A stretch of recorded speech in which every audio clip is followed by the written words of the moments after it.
What up? This is Rama Screen, and in the anticipation of the marijuana conspiracy, which arrives on demand and on digital April 20th, I'm here talking with one of the stars of this new film, Tymika Tafari. How are you, Tymika? I'm well. How are you? Good. Thank you for taking the time, and congrats on the film. Tymika is a lovely name, by the way. Thank S- you. so, coming into this project, what was your reaction when you first read Craig's script? And did you have any expectation as to what the experience of filming this would be? So when I first read the script, I was a little shell shocked because it was my first ever um Ooh, movie. congrats. So that thank you. Very excited. So when I read it, I was like, oh, there's way more lines for me than I thought. One. Two, this character, the audition was just one scene. It was like a very small scene. So when I saw the rest of her scenes, I was like, oh, this character is different than what I played in the audition. Um, which is really exciting because she turned out to be everything that I needed at that time. Yeah. And when I got onto the set and I got to see the costumes and the actual set that they built, um, it it was surreal. It was really like time traveling. Speaking of time travel, I'm aware that this film is based on actual true events in that era. Were you aware of the story behind the story that back in the 70s, this type of experimentation actually happened? No, I had no idea.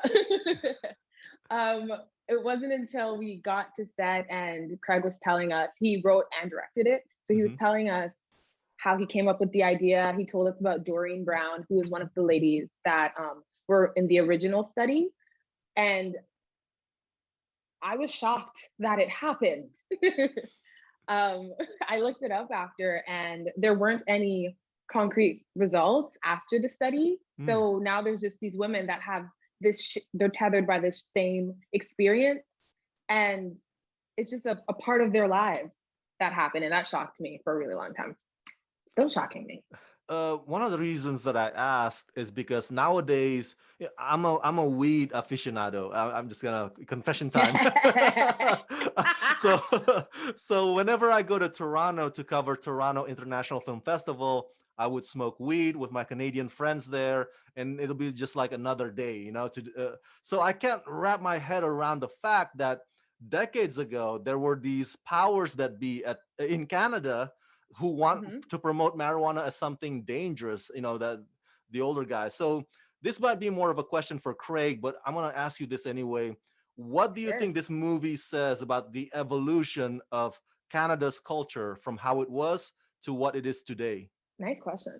I think it says weed is not that scary. I mean, before when they didn't know about it, like think of it like this virus. Like when before we didn't know about it and we were like, okay, I'm gonna wash my groceries. I'm gonna make sure that I like dip my kids in like bleach or something to clean them off after school to make sure.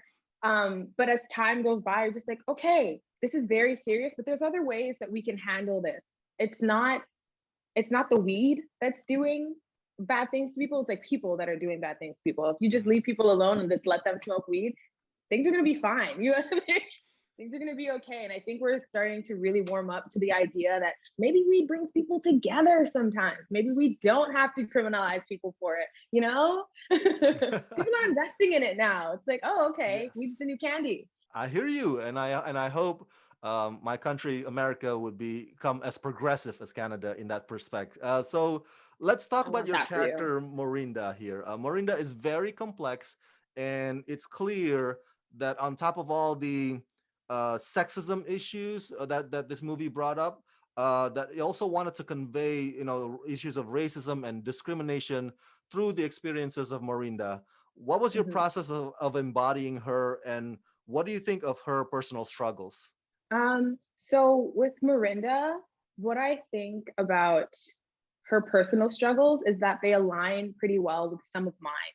Hmm. So at the time that we were shooting it, I was going through something similar, not as extreme because hers is heightened, but something similar. And I really just dove into that. And I realized I'm like, even though we're going through these really tough things, Morinda and I, she's the way she's deciding to work with it is I'm going to focus, focus, focus and get to where I want to be.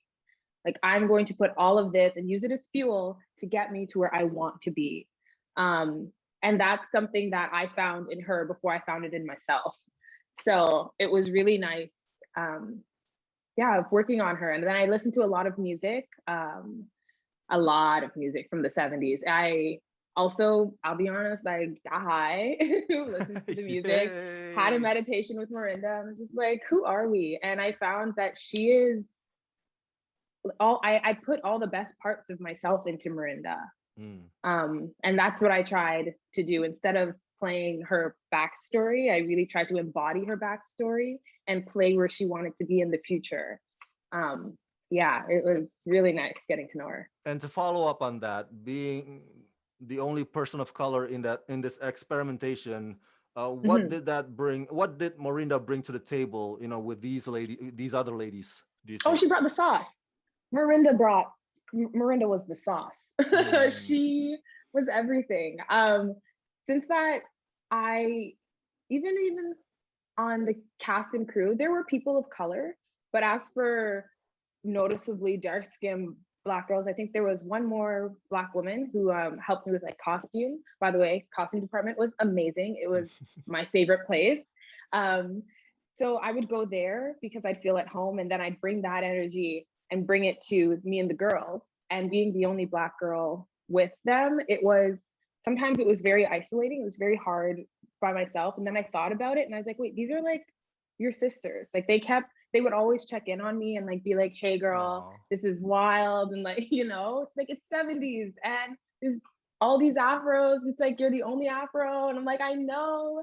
But they were really, really sweet about it. And it felt I that was my first time being the only Black girl in a predominantly white space and feeling so at home. The crew was so welcoming and so nice. It was it was surreal. It was important for me. And finally, did it surprise you that a story such as this, that brings up issues of sexism and misogynism, and that it's brought by a male, Craig?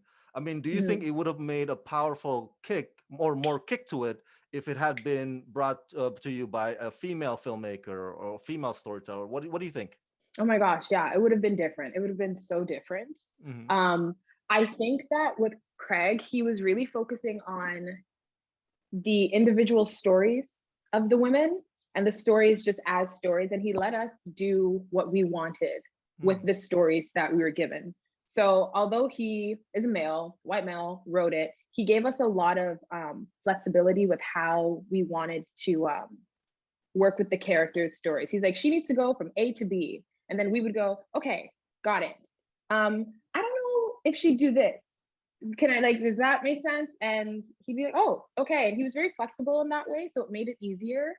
He was really accommodating to the female voice. I think it would have Hmm. been so different if one of the women that were in the interview had like a part of the writing process or like the directing process. I think that would have been really, really stellar because then we get to see insider point of view, you know? But since he was outside working on it, I think he incorporated a lot of female voices by using just our our instincts. Well, sounds like a good ally, this Craig is. Yeah, he is So, nice. for my fans at home, everybody go check out The Marijuana Conspiracy, arriving on demand and on digital April 20. Tymika, thank you for talking to me and congratulations. Thank you so much, Rama.